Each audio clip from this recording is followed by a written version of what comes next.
So as I discussed, जैसा मैंने last class में डिस्कस किया है, there are various model of atom. पहला क्या था? What is Thomson model of atom? We all know according to Thomson plum pudding model. You have studied this thing in class 9th also.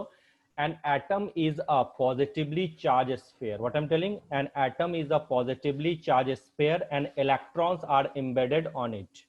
Wait for a while. What happened? अच्छा, मैं दे दूंगा, ठीक है. So what I'm telling, according to the Thomson model of atom, that atoms is a positively charged sphere. ये देख रहे हो, ये पूरा, और electrons are embedded in it. Like red part is the positive charge and the seeds of the watermelon are electrons. So what was the actual output of Thomson model of atom? You know, wait for a while. So wait for a while, थोड़ा wait करो. हाँ. So output of Thomson model is Thomson model, then atoms are electrically neutral. This is the first output. Atoms are electrically neutral. Means total number of protons is equal to total number of electrons. That is the first output of Thomson model of atom. ये आपने पढ़ा था. यहां तक किसी को doubt है? नहीं. But what is the biggest drawback of this model? It is a static model. कैसा मॉडल था ये? It is a static model. It does not reflect the movement of electron. ये बोला क्या? सीधा यहाँ पे this is a positively charged sphere and electrons are embedded on it. But what is the exact location of electron and whether it moves or not? Means it is a static model. It does not reflect the movement of the electron. Clear? Clear to you? And together with there are no exact location of the protons also. Positive charge का जो location था वो भी इसको नहीं पता था. तो ये सबसे बड़ा ड्रॉबैक था. लेकिन सबसे बड़ा आउटपुट भी क्या था इस केस में? Atoms are electrically neutral. Means total number of positive charge equal to total number of negative charge. Clear? अब इसको जो रिमूव करने के लिए एक नया एक्सपेरिमेंट किया था किसने? रदरफोर्ड ने. अभी तो ईयरफोन तो मान लेगा. That is called Rutherford. अभी से हेडफोन लगाया था, अभी से ईयरफोन. कैसे लेंगे हम? लेके हेलो, या आप अपने आप को म्यूट कर लो. Mute yourself. Okay. So what I'm telling, Rutherford, second there comes Rutherford alpha scattering effect. According to Rutherford alpha scattering effect, what happened? Listen. उसने क्या किया? He took a gold foil like this. Suppose this is a model like this. He took a gold foil. ये आपको दिख रहा है gold foil? बिल्कुल. Then after he did, he hit on this gold foil by alpha particle. Alpha particle is what? Helium plus plus ion. What did he observe? Most of the alpha particle passes the gold foil without any deflection. बिना deflection के gold foil से पास कर जा रहा है. सिर्फ कुछ का ही डिफ्लेक्शन हो रहा है. Means only few particle. Means आप कह सकते हो 1 out of around 12,000 rays. 1 out of around 12,000 rays only deflect. Otherwise all moves in a straight line without any deflection. Clear? So इससे उसने क्या ऑब्जर्व किया कि इस तरीके से सपोज करो गोल्ड पार्टिकल्स आपके इस तरीके से हैं. ये देख रहे हैं आप लोग. अब इसमें से उन्होंने देखा कि alpha particle without any deflection pass कर रही है. इस तरीके से बिल्कुल सारे अल्फा पार्टिकल इस तरीके से डिफ्लेक्ट किए जा रहे हैं. मान लिया मैंने एक गोल्ड एटम इस तरीके से ले लिया. ध्यान से देखना, इस चीज को समझना. इसमें डेरिवेशन कराऊंगा मैं, ठीक है. इस तरीके से सपोज करो रे जा रहे हैं. बहुत सारे रे चले गए, कोई प्रॉब्लम नहीं है. ऐसे सारे रे जा, लेकिन कुछ एक रेज जो है अपने पास से डिफ्लेक्ट हो रहे हैं. अब साइंटिस्ट को, रदरफोर्ड को ये लगा कि why these rays deflect? Suppose that mean to say there is some obstacle. कोई रे डिफ्लेक्ट कब होगी? जब उसके बीच में कभी ऑब्स्टेकल होगा. That mean to say there are certainly a obstacle within the atom which resist या और which helps to deflect the this alpha rays. और इसी जो छोटे स्पेस को उसने क्या कहा था? जल्दी बता दो. न्यूक्लियस बोला था. मींस डिस्कवरी ऑफ न्यूक्लियस जो था वो रदरफोर्ड अल्फा स्कैटरिंग इफेक्ट से बताया था। क्या बोला था? Most of the alpha particles passes the gold foil without any deflection, means most part of the atoms are empty. Clear? अब only few particle, 1 out of 12,000 or 1 out of 20,000 particles deflect from their position, means इस तरह से deflection means there is something within the atom which act as an obstacle. That means to say here all mass of the atom is supposed to be concentrated and this place is known as nucleus. तो सबसे biggest जो discovery था Rutherford का, या सबसे biggest जो उसने output निकाला अपने अल्फा स्कैटरिंग इफेक्ट का, उसने क्या बोला? Discovery of nucleus. Means atom के अंदर एक प्लेस होता है, लाइक देखो ये दिख रहा है, ये आपका place, here all mass of the atom is supposed to be concentrated and this mass is called and this is called nucleus of an atom। ठीक है, अब देखो उसने और एक क्या देखा, ये समझ में आ गया न्यूक्लियस क्या है? Nucleus is that part of the atom where all mass of an atom is supposed to be concentrated, जहां पे सारा मास एटम का कंसंट्रेटेड होता है। ये आ गया समझ में। और मैक्सिमम पार्ट एटम का क्या होता है? एम्प्टी। मींस जो न्यूक्लियर का साइज है, न्यूक्लियस का size, wait for a while, देखना इसके जो जो आउटपुट मैं बता रहा हूं उसको थोड़ा ध्यान देना। Size of nucleus is very very small. याद रखना न्यूक्लियस का साइज जो होता है वो बहुत स्मॉल होता है in comparison to the size of the atom. इतना तो आपको जनरल सारे टीचर पढ़ाते हैं, ठीक है, आपके बुक्स में देखा है। बेसिकली मैं इस पे डेरिवेशन कराऊंगा कि न्यूक्लियस का साइज जो नीट में आया था वो होता है around 10 to the power -15 metre, या इसी को आप लोग लिख सकते हो 10 टू द पावर -13 सेंटीमीटर के आसपास। और जो एटम का साइज होता है, जो रेडियस आप बोल दो, वो एटम का साइज होता है 10 टू द पावर -5 मीटर, या इसी को हम लोग लिखते हैं 10 to the power -8 centimetre, means 5 times बड़ा होता है। तो ये कैसे आया, ये डेरिवेशन भी मैं आपको बताऊंगा। पहला समझ में आ गया, न्यूक्लियस का डिस्कवरी हो गया क्योंकि मोस्ट ऑफ द जो स्पेस है वो एम्प्टी है, क्योंकि ओनली फ्यू, जिस तरह से ये देख रहे हो डिफ्लेक्शन हो रहा है। अब देखो आपको पता है अल्फा पार्टिकल क्या होता है? Helium plus plus ion. तो ये देखो कि अल्फा पार्टिकल डायरेक्ट इसको टच नहीं कर रहा है, दूर से ही दे डिफ्लेक्ट। दैट मीन टू से ये जो न्यूक्लियस है इसके अंदर कहीं ना कहीं क्या है? पॉजिटिव चार्ज है। तभी तो आपको पता है, तभी तो रिपल्सन हो रहा है, क्योंकि आपको पता है like charge repel each other. तो रदरफोर्ड ने क्या बोला? जो ओवरऑल मास है एटम का वो न्यूक्लियस के अंदर है। मास को कौन डिसाइड करता है? मैंने बताया था, जल्दी बता दो। प्रोटॉन्स डिसाइड करता है। तो रदरफोर्ड ने क्या बोला? न्यूक्लियस के अंदर होता कौन है? प्रोटॉन। और न्यूक्लियस होता क्या है? पॉजिटिवली चार्ज स्फीयर होता है। देखो थॉमसन ने बता नहीं पाया था प्रोटॉन का एग्जैक्ट पोजीशन, लेकिन रदरफोर्ड ने बता दिया कि एग्जैक्ट पोजीशन जो होता है प्रोटॉन का वो न्यूक्लियस के अंदर होता है, because nucleus is a positively charge sphere. छोटा सा स्मॉल स्फीयर होता है जो विद इन द एटम होता है। और न्यूक्लियस के चारों ओर इलेक्ट्रॉन रिवॉल्व करते हैं लाइक दिस। ये देख रहे हो, ये न्यूक्लियस है और इसके चारों ओर इस तरीके से इलेक्ट्रॉन रिवॉल्व करते हैं। क्या किसी को प्रॉब्लम है? आगे रदरफोर्ड का सबसे बिगेस्ट जो था वो क्या क्या था, वो मैं एक एक करके आपको लिख रहा हूं, उसको थोड़ा समझ लेना और सारा डेरिवेशन में आपको बताऊंगा। पहला, रदरफोर्ड ने क्या बोला था? डिस्कवरी। यहां से नीट में क्वेश्चन आएंगे, याद रखना, और जेईज में भी। Discovery of nucleus.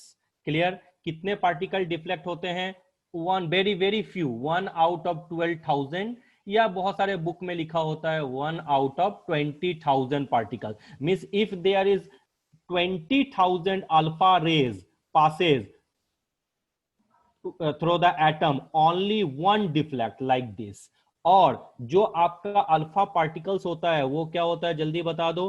Helium plus plus ion. और जो न्यूक्लियस पे चार्ज होता है, न्यूक्लियस पे क्या चार्ज होता है? पॉजिटिव। यानी न्यूक्लियस के अंदर कौन होते हैं? प्रोटॉन्स होते हैं। ड्यू टू दिस रीजन जब ये अल्फा पार्टिकल न्यूक्लियस की तरफ अप्रोच करते हैं तो ये दूर से ही क्या होते हैं? डिफ्लेक्ट हो जाते हैं, क्योंकि ये प्लस और ये आपको पता अल्फा पार्टिकल को हम लोग क्या लिखते हैं? Helium plus. Like charge always repel each other. अब इसी से कहां तक अल्फा रेज आपके एंटर करते हैं? सपोज करो ये एटम है, और ये ध्यान से देखना बच्चों, इस चीज को बहुत इंपॉर्टेंट है, और ये आपका न्यूक्लियस है।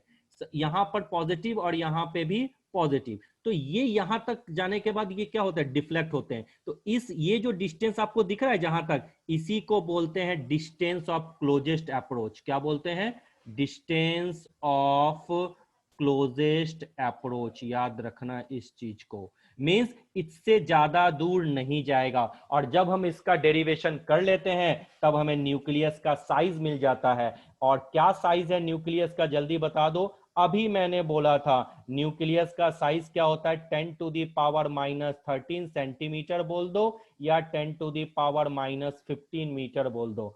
और अगर आपसे पूछे साइज ऑफ एटम क्या होगा, तो एटम का साइज होता है almost 10 to the power -8 centimetre बोलो, या 10 टू दी पावर -10 मीटर बोलो। मींस एटम का साइज अराउंड 1 एंगस्ट्रॉम होता है, because 1 angstrom is equal to क्या होता है भैया, 10 टू दी पावर -10 मीटर। क्या यहां तक कोई प्रॉब्लम है, अच्छे से समझ में आ गया।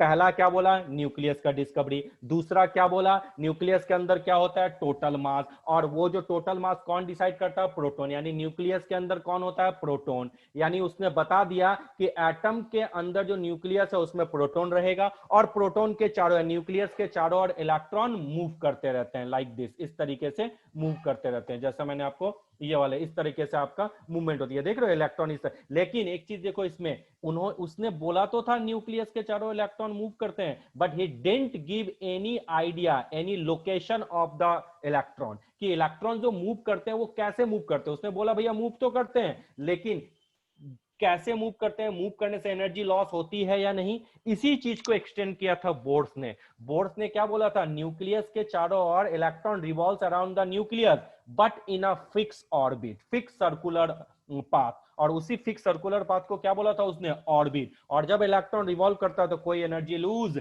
नहीं होती, ये सबसे बड़ा। खैर वो बात की बात है। Distance of the closest approach आपको समझ में आ गया, साइज ऑफ द एटम समझ में आ गया, साइज ऑफ द न्यूक्लियस आ गया।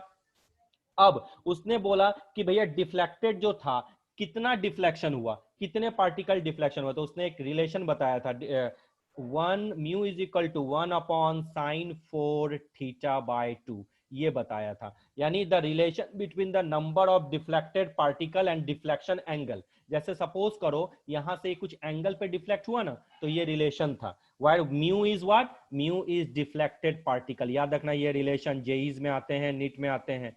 डिफ्लेक्टेड पार्टिकल्स, याद रखना इस चीज को। साइन थीटा मतलब एंगल, साइन कॉस तब पढ़े हो। Mu is equal to 1 upon sine 4 theta by 2।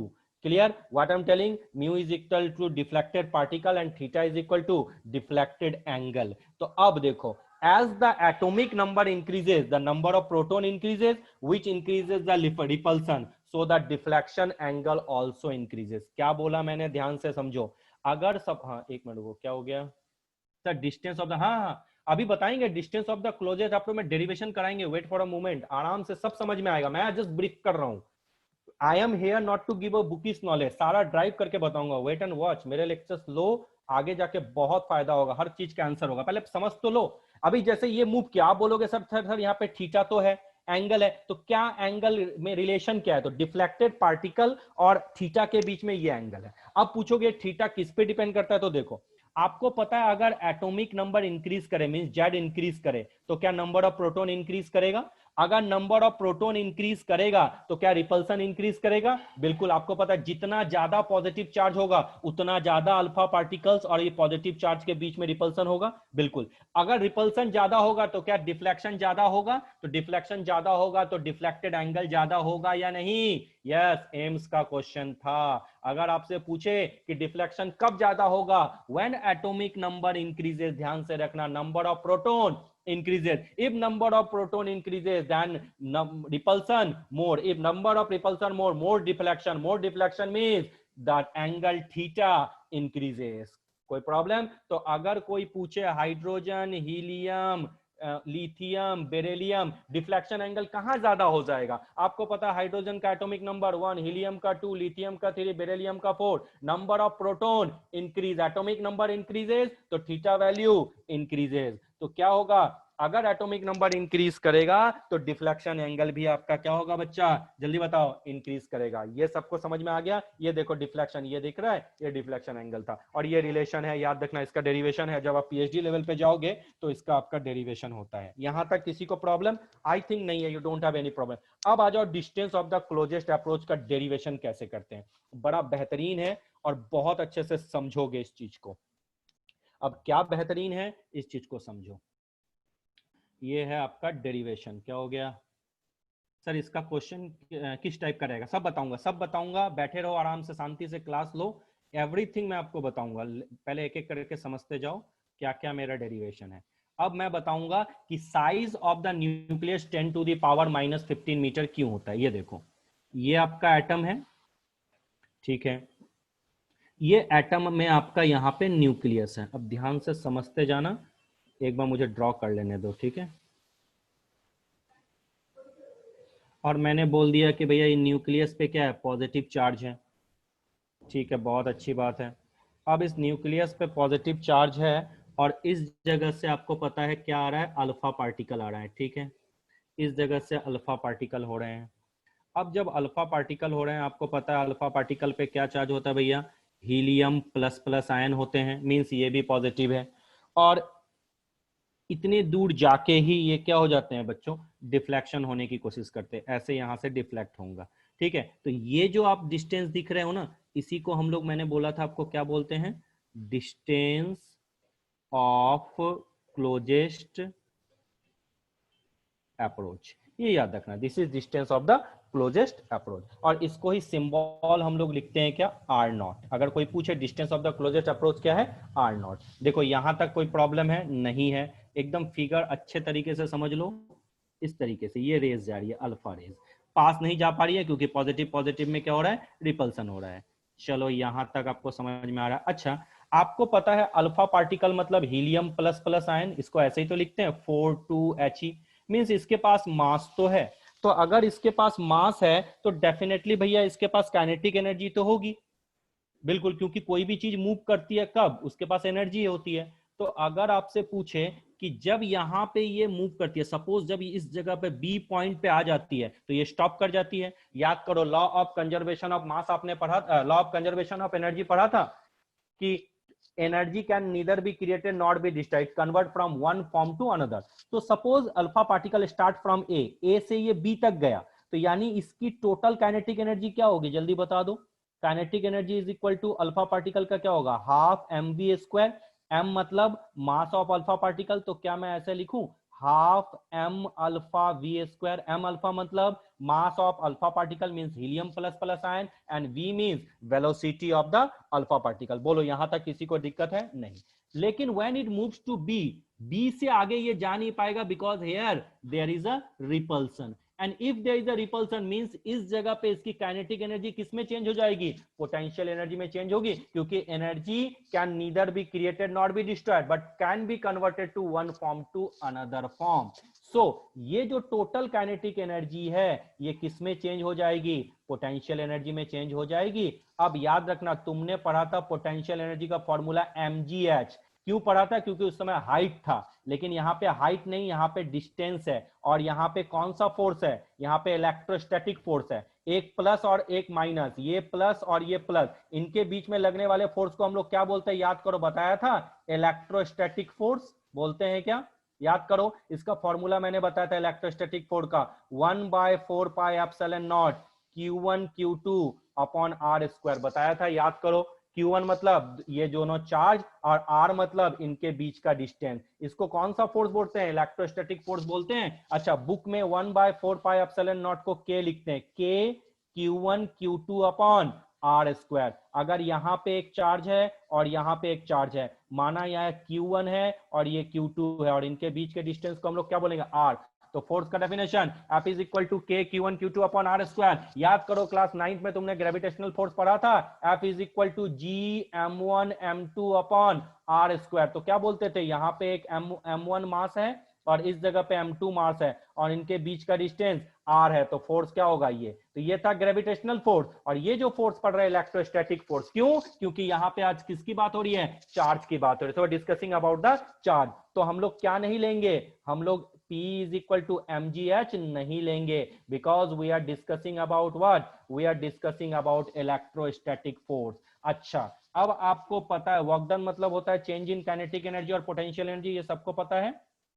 अच्छा, तो आपको पता है वर्क डन का फॉर्मूला क्या होता है, F इंटू डी होता है क्या। अगर मैं नॉर्मल लिख दूं वर्क डन का formula F into D, D मतलब डिस्टेंस, यहाँ पे डिस्टेंस क्या R, अगर मैं इसका फॉर्मूला पुट करूं 1/4πε0 Q1 Q2 upon R square into R, ये और ये कैंसिल हो गया, तो वर्क डन का, वर्क डन मतलब क्या, चेंज इन काइनेटिक एनर्जी और चेंज इन पोटेंशियल एनर्जी पढ़े हो, तो क्या हो जाएगा 1/4πε0 Q1 Q2 अपॉन R होगा, जल्दी बता दो तो, कोई दिक्कत है। वो K कांस्टेंट है, जैसे G कांस्टेंट होता है ना, उसी तरह से G को क्या बोलते हैं, ग्रेविटेशनल कांस्टेंट, उसी तरह से K को भी क्या बोलते हैं, कांस्टेंट। और K का वैल्यू देखो ना, मैंने बताया ना 1/4πε0, इसकी वैल्यू होती है 9 × 10⁹। खैर वो बात की बात है, पहले ये देखो, यहां ध्यान से देखो, पहले अभी डिस्टर्ब मत करो, जहां दिक्कत होगा बाद में बताऊंगा मैं। ये डेरिवेशन देख लो, कहीं किसी बुक में नहीं मिलेगा और यूट्यूब के लेक्चर में भी नहीं मिलेगा, मैं कॉन्फिडेंस के साथ तुमको बता रहा हूं। देखो, work done is equal to change in potential, सबको पता है, change in energy is equal to work done. तो वर्क डन का फॉर्मूला F इंटू डी होता है क्या, डी यहाँ पे क्या, डिस्टेंस, डिस्टेंस मतलब R माना है क्या तुमने, क्या फोर्स का फॉर्मूला ये होता है, बिल्कुल। तो क्या आया, work done is equal to change in potential energy का फॉर्मूला आया 1/4πε0 Q1 Q2 upon R square. क्या जिंदगी में इसको भूलोगे। तो अगर कभी भी किसी बड़े बड़े डेरिवेशन में आपको पोटेंशियल एनर्जी का फॉर्मूला ये लिखा हुआ रहे, तो बोलना मुझे डेरिवेशन भी आता है, आराम से आप इस चीज को लिख देना, क्योंकि ये मुझे बताना नहीं है, मैंने तुमको समझा दिया ताकि तुम्हें आगे कभी दिक्कत नहीं हो। So you will not face any problem. अब डेरिवेशन समझो, एक एक पॉइंट समझो, फिर मैं तुम्हें बताऊंगा कैसे क्या आता है। थोड़ा सा रुको। चलो, अब ध्यान से देखो इस चीज को। काइनेटिक एनर्जी, इस जगह पे काइनेटिक एनर्जी किसमें चेंज होगी, पोटेंशियल एनर्जी में। और ये कौन सा पोटेंशियल एनर्जी है, इलेक्ट्रोस्टैटिक पोटेंशियल। क्या डेरिवेशन निकाला, 1/4πε0 Q1 Q2 upon R square. और ये जो R तुमने क्या माना है, R0 माना है क्या, तो क्या मैं यहाँ पे R0 का स्क्वायर लिख दूं, और इसी R0 को हम लोग क्या बोलते हैं, distance of the closest object. तो इससे पास जा नहीं सकता, क्योंकि जाएगा तो रिपल्सन होगा। अच्छा, क्या 1/4πε0 को can we say that is K, yes. तो क्या लिखोगे, potential energy is equal to K Q1 Q2 upon R0 square. क्या कोई प्रॉब्लम है, देखो ये एक चीज आपके पास आ गई। अब मुझे बताओ Q1 क्या है, एक चार्ज, एक चार्ज के अल्फा पार्टिकल, तो Q1 के जगह पे मैं लिखूं हीलियम प्लस प्लस आयन ही तो है। अच्छा, हीलियम में कितने चार्ज है, दो चार्ज, और आपको पता पॉजिटिव इक्वल टू नेगेटिव, तो Q1 के जगह दो इलेक्ट्रॉन लिख दूं, मींस टोटल चार्ज दो पॉजिटिव हुआ। और Q2 के जगह पे आपको कितने हैं, कितने भी हो सकते हैं, कितने भी पॉजिटिव चार्ज हो सकते हैं। तो यानी आपको पता है एटॉमिक नंबर इंक्रीज करेगा तो पॉजिटिव चार्ज इंक्रीज करेगा। तो क्या चेंज हो रहा है, एटॉमिक नंबर Z, और E लगा दूं, मींस अगर हाइड्रोजन होगा तो Z का वैल्यू 1, हीलियम होगा तो Z का वैल्यू 2, लिथियम होगा तो Z का वैल्यू 3। तो Q2 के जगह पे मैं ZE लिखूं, चलेगा, क्योंकि आपको, अच्छा E क्यों लिख रहा हूं, P क्यों नहीं लिख रहा हूं, क्योंकि आपको पता है total positive charge equal to total negative charge, तो E और P का चार्ज तो सेम होगा। क्या Q1 is equal to 2E और Q2 is equal to ZE, समझ में आया, हाँ या ना बोलो जल्दी से, पहले यहां बोलो, दूसरी तरफ जाऊंगा मैं। देखो जेड क्यों लिखा, क्योंकि आपको पता है एटॉमिक नंबर इंक्रीज करेगा तो नंबर ऑफ प्रोटॉन इंक्रीज करेगा। रिया जल्दी बताओ, राज जो भी आया समझ में इस चीज को, हाँ हाँ बिल्कुल, बहुत अच्छा।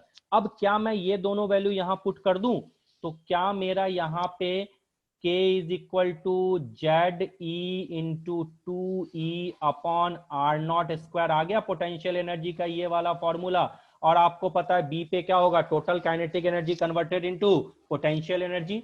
तो क्या अब मैं लिख सकता हूं kinetic energy is equal to P, kinetic energy का तुमने क्या निकाला था, half m alpha v square, और पोटेंशियल एनर्जी का क्या लिखा था, K, Q1 के जगह क्या लिखोगे जल्दी बता दो, 2E, Q2 के जगह लिखोगे ZE अपॉन R0 स्क्वायर। बोलो यहां तक डाउट है, देखो अच्छे तरीके से आ गया।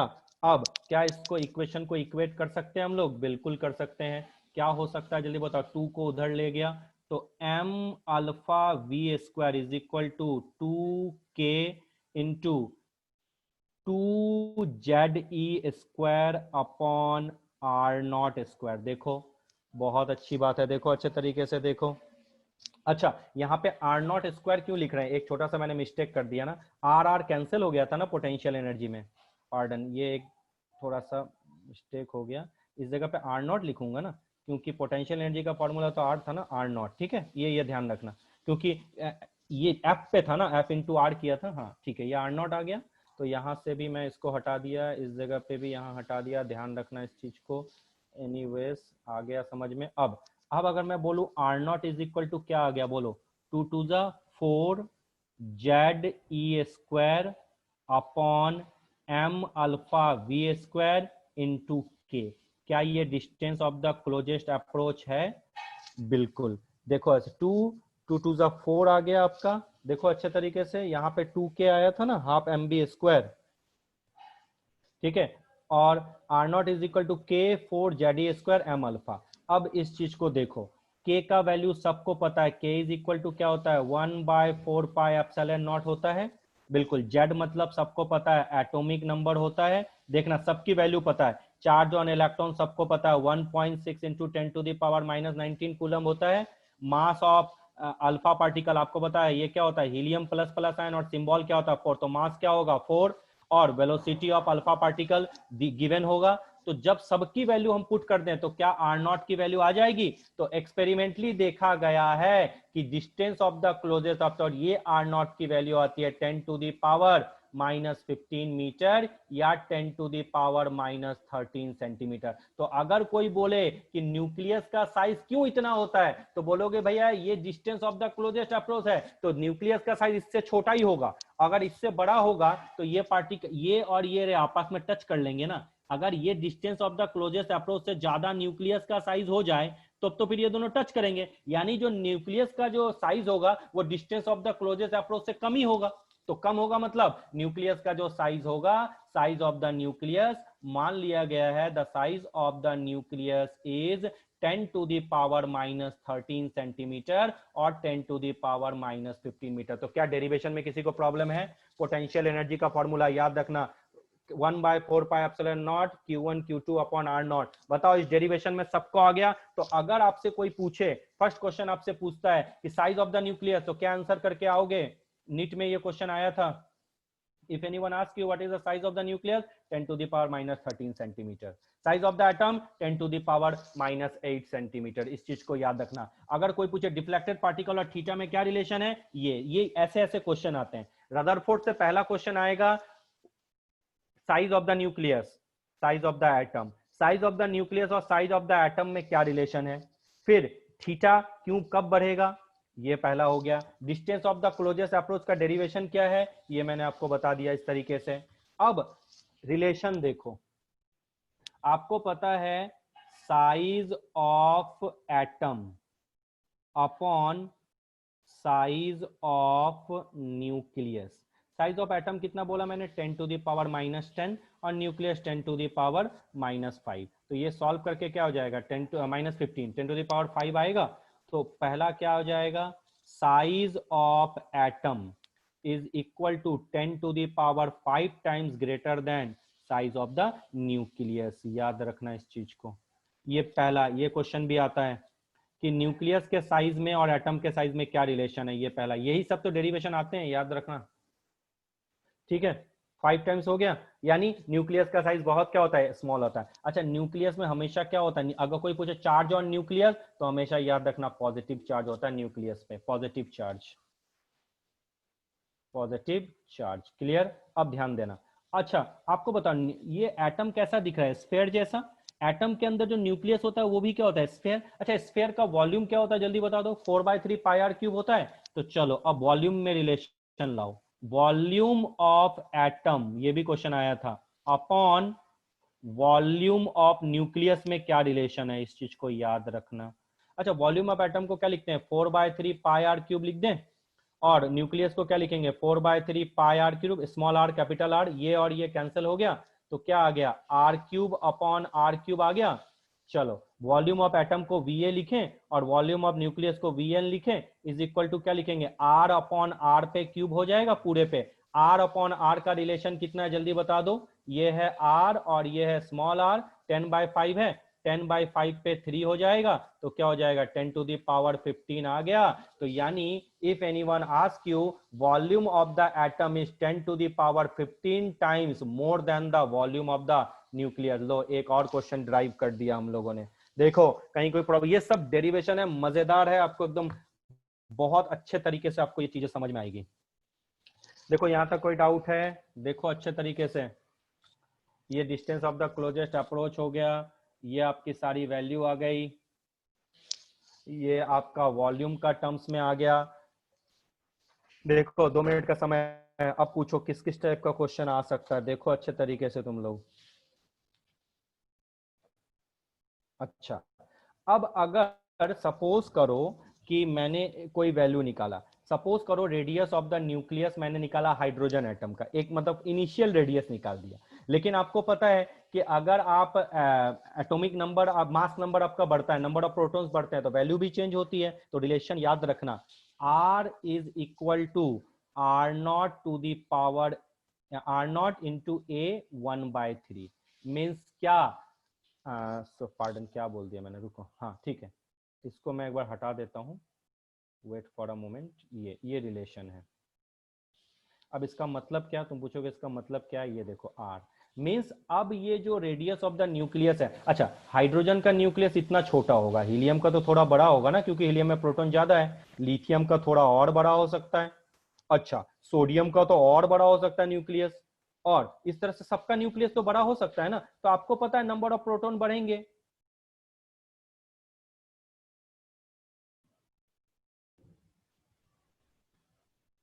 आज स्टूडेंट सब कोई ना, अब इसको देखो, ठीक है, R is equal to R0 A to the power 1/3, यहां तक किसी को प्रॉब्लम है नहीं है, ये आपको समझ में आ गया, बहुत अच्छी बात है, ये समझ लो। अब जैसे अगर आपसे कोई पूछे कि एल्युमिनियम के न्यूक्लियस का साइज बोलो, ठीक है, तो लिखना R is equal to R0, A के जगह क्या लिखोगे 27, क्योंकि एल्युमिनियम का मास नंबर क्या होता है 27। R0 की जो वैल्यू है वो आप याद रखना, R0 की वैल्यू जो होती है वो होती है 1.33 इंटू 10 टू दी पावर -13, ये कभी भी चेंज आपका नहीं होता, ये फिक्स वैल्यू है।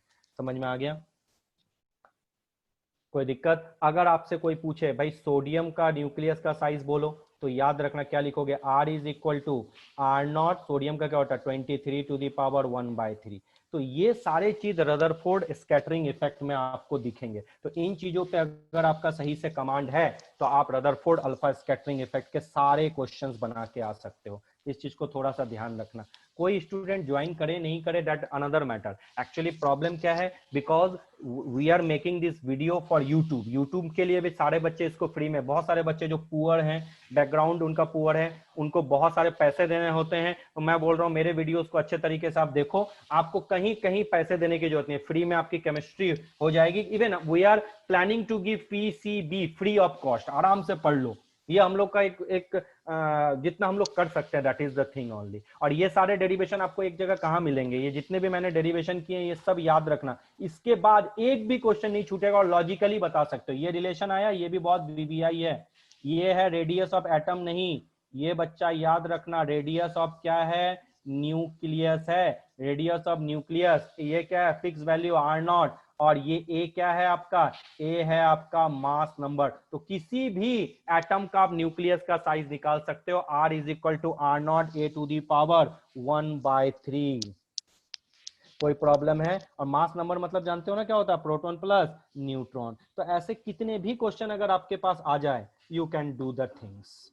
चलो यहां तक किसी को प्रॉब्लम है नहीं है, तो ये अभी शॉर्ट क्लास है, ये इसको खत्म करते हैं। रदरफोर्ड मैंने आपको बता दिया, लेकिन अब यहां से अगर कोई पूछे कि बोर्ड थ्योरी क्यों आया था, तो याद रखना जो ड्रॉबैक है वो रदरफोर्ड का क्या है वो बहुत अच्छे से समझो।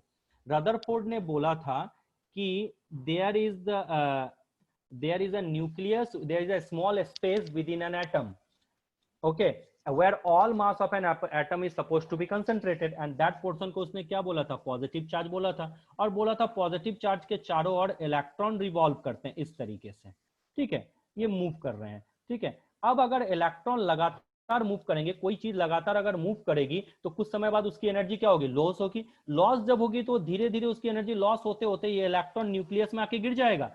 अगर इलेक्ट्रॉन न्यूक्लियस में आके गिर जाएगा तो एटम अनस्टेबल हो जाएंगे, क्योंकि क्लासिकल फिजिक्स क्या बोलता है कि इफ इन अगर तुम लगातार इधर से इधर दौड़ भाग करोगे तुम्हारी एनर्जी खत्म होगी, उसके बाद तुम आके बैठ जाओगे। तो जब electron regularly revolves around the nucleus then after some time it will lose energy होगी, तो धीरे धीरे घूमते घूमते एक दिन न्यूक्लियस के अंदर आ जाएगा। न्यूक्लियस के अंदर आ जाएगा तो एटम क्या हो जाएगा, अनस्टेबल हो जाएगा। तो रदरफोर्ड ने यह बताया नहीं था कि इलेक्ट्रॉन के घूमने से एनर्जी रिलीज होती है या नहीं होती है। उसने बोला था इलेक्ट्रॉन सर्कुलर पाथ में है, लेकिन कितने इलेक्ट्रॉन किस पाथ में है, कहां मूवमेंट है, वो नहीं बताया था।